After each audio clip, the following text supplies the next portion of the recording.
Hi, I'm Lizzie Arbogast with the Alexander City Outlook, and I'm here with Scott Hardy, and we are on our last Games to Watch series. This season is 2 weeks away. I'm getting super excited. And this week we're going to look at Reeltown. I think they're going to be pretty good this season. Some of their early matchups are really exciting. First, we'll kick it off with Notasoka. Yeah, you got it right. Good job. Close there. enough. The Rebels come in following a 6-4 season last year. They did lose in the playoffs, but a lot of momentum coming in for Coach Matt Johnson. And as you said, the first week is Notasoga, and the Rebels are 40-25 all time against the Blue Devils. So it seems to be a team that they have their number on, but they did get the loss last year, so Right. lost 25-6. So not something you want to see for your first game as a head coach. But I think based off what you've been seeing throughout the summer and even through spring practice, I think you'll see a different type of team this year. I think that should be just an exciting matchup. It kicks off the season. Those two schools are so close together. It should have that kind of fun atmosphere. Absolutely. That we've been looking forward to. And then that'll take us to the Dadeville game in the official actual week one. Which is something we're going to discuss. I do need to say that, though. Week 0 is actually week 1, which doesn't make any sense to me. So at some point, that will be something that we'll have to discuss at a later We're going date. to go into this for sure. Because Yes, I love week 0. It's my favorite. I think it's crazy. But having said that, week 1 is Dadeville. Is Dadeville. Their second game. Obviously, this is a huge rivalry game. Mm-hmm. We've talked about this before when we did Dadeville's games to watch.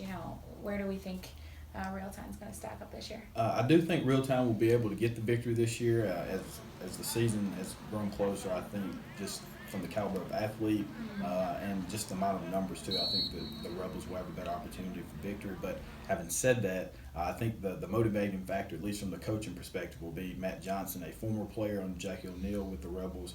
Losing last year's game to Dable is not something that he'd want to see. Again, 15-36 all time. The Rebels are against the Tigers, but 1-4 in the last 5, including last year's loss. So I'm sure that he'll want to get back on the winning side of things. Yeah, and I do think Dadeville might struggle, especially early on. They are lower in numbers. They're going to play a lot of both ways. So it might be Reeltown's turn to kind of get him back. And then lastly, their biggest game to watch will be Ranburn. This is a region game. It marks the halfway point of their region schedule. They had a come-from-behind victory last year.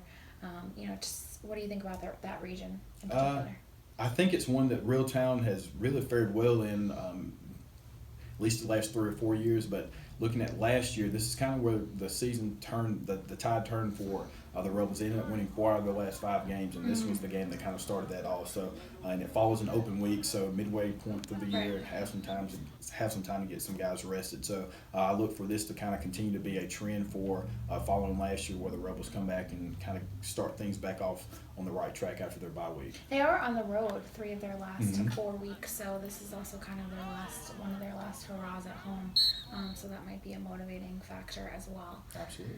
All right. Well, thanks for joining us this summer, and we've got a lot coming ahead this season.